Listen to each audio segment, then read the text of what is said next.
Welcome to The Explainer. Today we're breaking down a theory that is so simple, but honestly, it's powerful enough that it could totally change your relationship with, well, pretty much everyone.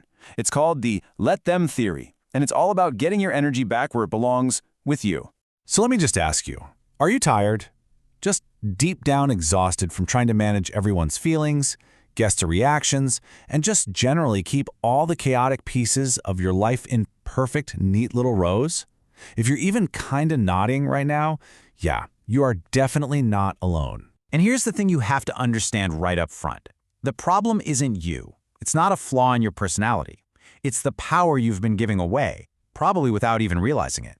You've been letting other people's actions and opinions have the remote control to your own peace of mind. Which brings us right into our first section, the exhausting control trap. And this is exactly what it sounds like. It's this vicious cycle where we pour all of our precious energy into trying to manage things that are, fundamentally outside of our control. I mean, we've all been there, right? You bend over backward, you twist yourself into a pretzel, you make yourself smaller to make someone else comfortable. And what happens? Somebody is still disappointed. Somebody still has something to say. It's a game you literally cannot win, and it just leaves you feeling drained and never quite good enough. So how in the world do we break free from that? Well, that leads us to the big aha moment, the epiphany. And what's so cool about this theory is where it came from. It wasn't cooked up in some research lab. It was born in the absolute chaos of a high school prom night. So the story starts with a scene we can all kind of picture. A mom, Mel Robbins, just trying to make her son Oakley's prom night absolutely perfect. Now his date specifically said no corsage, but mom, trying to be helpful, gets one anyway. You can already feel that little bit of tension building, can't you? Okay, and then it gets worse. A sudden downpour. I mean, it is pouring rain, soaking everyone. And the big dinner plan for 20 kids dressed to the nines? It falls apart. So they decide to just go to a tiny little taco joint that has maybe 4 tables. From a parent's point of view, this is a 5-alarm fire, a disaster that needs to be fixed now. So as she's scrambling, stressing out, trying to find another restaurant, her daughter Kendall just grabs her arm and says these simple, life-changing words. Mom, if Oakley and his friends want to go to a taco bar for pre-prom, let them. Let them get wet, let them eat tacos, let them have their prom, not the one you imagined. And boom, that was the moment. And that's it. That is the heart of the whole thing. The let them theory is basically your permission slip to stop obsessing over what other people are doing or saying or thinking. The second you stop trying to control their lives, you get all this freedom and energy back to finally focus on your own. But here's the thing, just stopping there is actually a huge mistake. Let them is only half of the magic formula. So let's jump into section 3 and look at the part that makes this whole thing really work. See, if you only say let them, it can kind of curdle into this feeling of superiority or just checking out.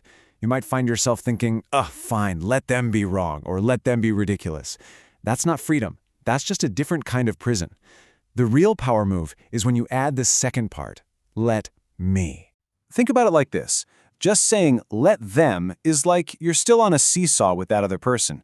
You're pushing back against them, maybe feeling a little smug, but you're still totally connected to their drama. But when you add let me, you just get off the seesaw. You're not playing their game anymore. You're walking your own path. So what does let me look like? Well, it's not about them at all anymore. It's about you. Let me take responsibility for what I want. Let me set the boundaries I need to protect my peace. Let me create the kind of social life I actually enjoy. This is the active part. This is you taking the wheel back. Okay, so this all sounds really good in theory, but how does it actually work in the real world? When you're about to lose your cool. Let's get into section 4, putting it into practice. This is where the rubber meets the road. Just think about all those little everyday things that totally steal your peace. The cashier who's moving in slow motion, the person coughing up a lung next to you on a flight, friends who make plans and don't include you. These are the perfect low-stakes moments to start practicing this. So here's your 4-step playbook you can build into a mental habit. First, just notice it. Notice that feeling of irritation bubbling up. Second, say it in your head. Let them. Let them be slow. Let them cough. Third, immediately pivot back to you. Okay, let me be calm. Let me take a deep breath. And finally, you choose your response instead of just having a knee-jerk reaction. And this, right here, is the ultimate takeaway. Every single time you focus on something you cannot change, another person's behavior.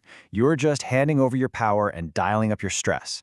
The second you shift that focus back to your own thoughts and your own actions, you take all that power back. Which brings us to our final section, your path to peace. Because this isn't just a clever trick for managing annoyances. It's about fundamentally changing how you exist and move through the world every single day. Here's the hard, but also incredibly empowering truth at the very center of this whole idea. You gotta stop waiting. Stop waiting for someone else to make you happy, to fix your problems, or to give you permission to live your life. The only person who is coming to save you is you. And when you really get this, it's more than just a new habit. It's like you're starting a whole new era, your let me era. An era where you are the main character of your story, defined by self-focus, personal responsibility, and this deep sense of peace that comes from no longer fighting battles that were never yours to fight in the first place. So I'll leave you with this final thought to chew on. When you stop pouring all your time and energy into trying to control the uncontrollable, you are going to have a massive surplus of it, a ton of it. So the real question becomes, what amazing things are you going to do with all that energy you get back?